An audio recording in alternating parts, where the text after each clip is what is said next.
It started with a mistake. January 24th, 1848.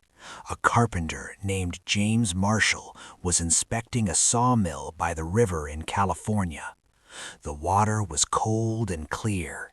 He looked down and saw something glittering in the stream bed. It was about the size of a pea. He picked it up. He bit it. It was soft. It was gold, pure 23-karat gold. Marshall ran to his boss, a wealthy landowner named John Sutter. They tested the metal with acid. They weighed it. It was real. But instead of celebrating, John Sutter turned pale. He looked at Marshall and said, "This will ruin us." Sutter didn't want a gold rush. He wanted to build an agricultural empire. He knew that if the secret got out, his workers would leave, his crops would rot, and chaos would descend on his paradise. He begged everyone to keep quiet, but secrets, like gold, are hard to bury. Within months, John Sutter, the man who owned the land where the gold was found, would be bankrupt. Because the real money wasn't in the river, it was in the pockets of a man who never dug an ounce of gold in his life. Enter Sam Brannan. He was a merchant in San Francisco, which back then was just a tiny village of 800 people. When Brannan heard the rumors about the gold, he didn't run to the river. He ran to the stores. He bought every shovel, every pickaxe, and every metal pan in the entire region. He cleared out the inventory of every shop for miles. He spent his last penny hoarding supplies. Only then did he make his move. On May 12th, Brannan walked through the streets of San Francisco holding a bottle filled with gold dust in one hand and waving his hat with the other. He screamed, "Gold! Gold! Gold from the American River!" It was the greatest marketing campaign in history. The town went insane. Everyone wanted to rush to the mines. But to dig for gold, they needed supplies. And guess who was the only man selling them? Brannan had bought metal pans for 20 cents. He sold them for $15. That is a markup of 7,400%. In 9 weeks, he made $36,000. In today's money, that's over $1 million. While the miners were breaking their backs in the mud, Brannan was becoming the first millionaire of the gold rush without getting his hands dirty. The news spread globally. The 49ers began to arrive. But getting to California in 1849 was hell on earth. There were no planes, no trains, no highways. You had 3 choices, and they were all terrible. 1, sail 18,000 miles around Cape Horn at the bottom of South America. It took 6 months. The storms were so violent they snapped masts like toothpicks. Many ships simply vanished. 2, cut through the jungles of Panama.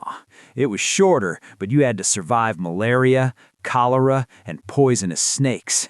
3, walk across the American continent, a 2,000-mile hike through deserts and mountains, facing dehydration and hostile territories. 300,000 people made the trip. 1 in 5 died before they even saw a piece of gold. And those who arrived found a harsh reality. The easy gold on the surface was gone. Now you had to stand knee-deep in freezing water for 12 hours a day, washing tons of dirt, hoping for a single speck. Let's say you survived the journey. Let's say you even found gold. You were rich, right? Wrong. Because of hyperinflation.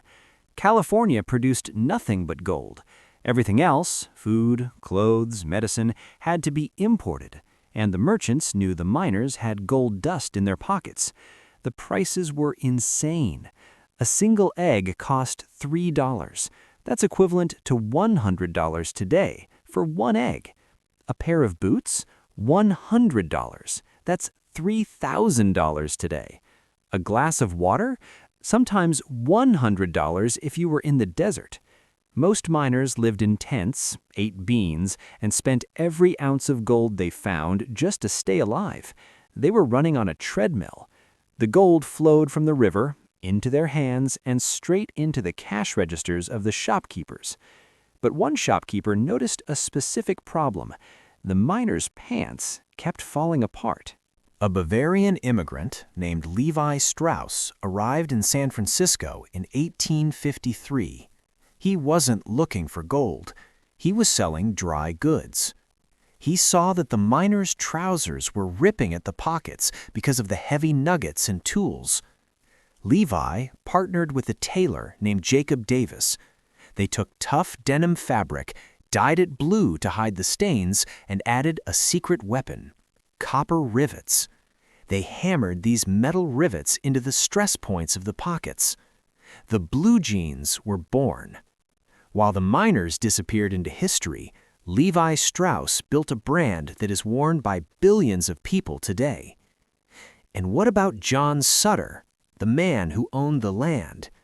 The mob trampled his crops, killed his cattle, and squatted on his land.